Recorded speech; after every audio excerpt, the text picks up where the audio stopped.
పాకిస్తాన్ బంగ్లాదేశ్ మధ్య విమాన సర్వీసులు 14 ఏళ్ల తర్వాత తొలిసారిగా దాదాపు 14 ఏళ్ల తర్వాత నేరుగా బంగ్లా పాక్ మధ్య ప్రారంభం కానున్న విమాన సర్వీసులు గురువారం రాత్రి కరాచీ విమానాశ్రయంలో ప్రత్యేక కార్యక్రమం. పాకిస్తాన్ బంగ్లాదేశ్ మధ్య దాదాపు 14 ఏళ్ల తర్వాత నేరుగా విమాన సర్వీసులు ప్రారంభం కానున్నాయి. ఈ సందర్భంగా గురువారం రాత్రి కరాచీ విమానాశ్రయంలో ప్రత్యేక కార్యక్రమం నిర్వహించనున్నారు. ఈ కార్యక్రమంతో రెండు దేశాల మధ్య నాన్ స్టాప్ విమాన సర్వీసులు అధికారికంగా తిరిగి ప్రారంభం కానున్నాయి.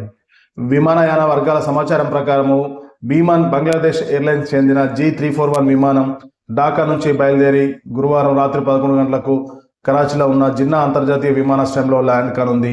దీంతో 2012 నుంచి నేరుగా ఢాకాకు కరాచీ ప్రయాణించిన మొదటి విమానంగా గుర్తింపు దక్కించుకొనుంది. అదేవిధంగా ఈ చారిత్రాత్మక విమాన ప్రయాణాన్ని పురస్కరించుకొని కరాచీ విమానాశ్రయంలో ప్రత్యేక వేడుక నిర్వహించనున్నారు. ఈ కార్యక్రమంలో రెండు దేశాల అధికారులతో పాటు విమానయాన రంగానికి చెందిన పలువురు ప్రముఖులు పాల్గొన్నట్లు తెలుస్తుంది. బంగ్లాదేశ్లో 2024 జరిగిన భారీ ఉద్యమాల అనంతరం పాక్ బంగ్లా దేశాల మధ్య స్నేహబంధం పెరిగింది. ఈ నేపథ్యంలోనే కీలక పరిణామం జరిగింది.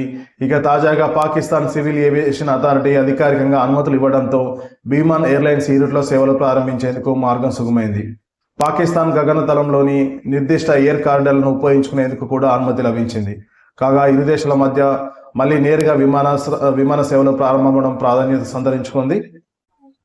వారానికి 2 సార్లు మాత్రమే ఈ విమానం నడవనుంది. ప్రారంభ దశలో బీమాన్ బంగ్లాదేశ్ ఎయిర్లైన్స్ వారానికి 2 సార్లు మాత్రమే ఈ సర్వీసులు నడపనుందని, అలాగే శనివారాల్లో ఢాకా నుంచి కరాచీకి సర్వీసులు నడుస్తాయని విమానయాన సంస్థ ప్రకటించింది.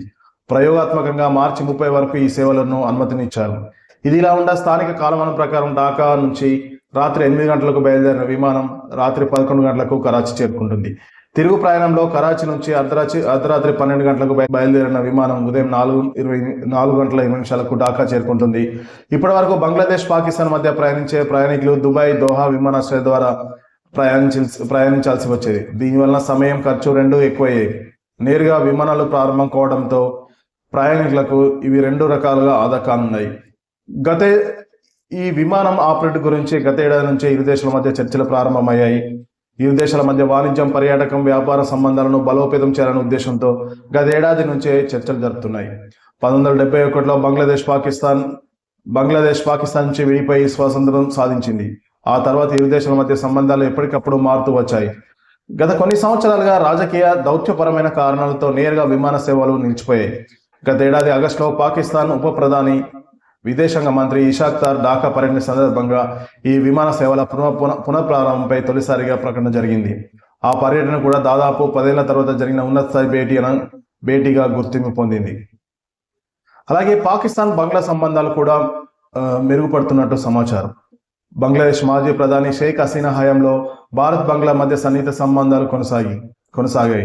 అయితే మహమ్మద్ యూనస్ నేతృత్వంలోని తాత్కాలిక ప్రభుత్వం ఏర్పడిన తర్వాత పాకిస్తాన్తో సంబంధాలు మెరుగుపరచడంపై బంగ్లాదేశ్ దృష్టి సారించింది. ముఖ్యంగా వాణిజ్య సంబంధాల పునరుద్ధరణకు ప్రయత్నం ముమ్మరం చేసిన ఇరు దేశాలు ప్రభుత్వ స్థాయిలో వాణిజ్య చర్చలు గత ఏడాది ప్రారంభించాయి. ఈ క్రమంలోనే పాక్ నుంచి బంగ్లాకు దాదాపు 2 లక్షల టన్నులకు బియ్యం ఎగుమతి కుదిరినట్లు సమాచారం.